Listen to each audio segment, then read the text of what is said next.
I had a meeting with the Deputy Chief Minister D.K. Shivakumar regarding ideas and proposals to decongest Bengaluru and provide sustainable transport solutions. We have discussed in detail how public transport and increasing the public transport footprint in Bengaluru is the only way, sustainable way for effective commute and mobility in the city. I have requested him that the amount of money that is being proposed to be spent on the car-only tunnel project be spent on more mass rapid transport systems like metro.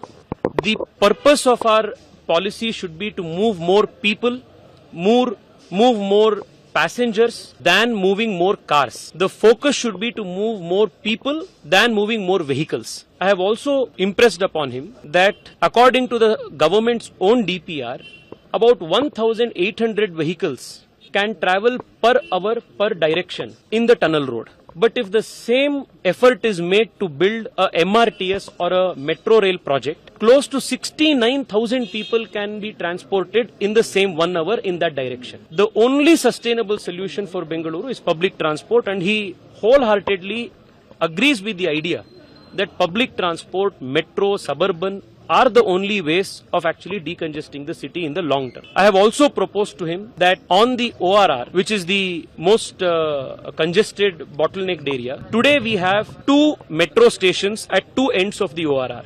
KR Puram metro station on one end and Silk Board station of the yellow line. Between these 2 stations, once in 5 minutes or once in 10 minutes, loop buses are made with dedicated bus lane in the ORR.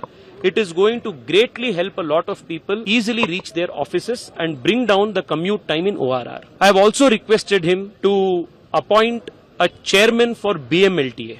BMLTA is the most important agency which will coordinate between different transport parastatals in the city and come up with a comprehensive plan. I have requested him that BMLTA should get a chairperson and BMLTA should be empowered. I have also requested him that our footpaths and our roads needs top priority, and we should take up on a mission mode efforts to make our roads and our footpaths the best in the country or best in the world.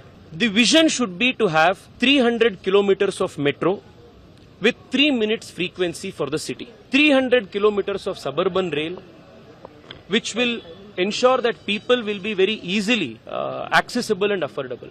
Third, money should be spent on sustainable projects which will give us long-term solutions and not short-term band-aid fixes.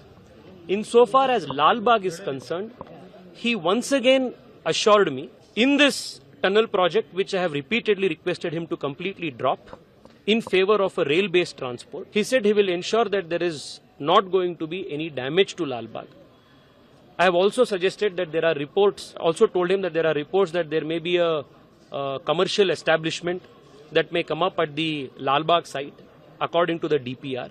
He said even that he will ensure that won't come up. But I have in principle told him that our objection to the tunnel project is not just on the basis of environment, but on the basis that money should be spent to move more people, come up with more sustainable solutions, public transport, and not build more roads.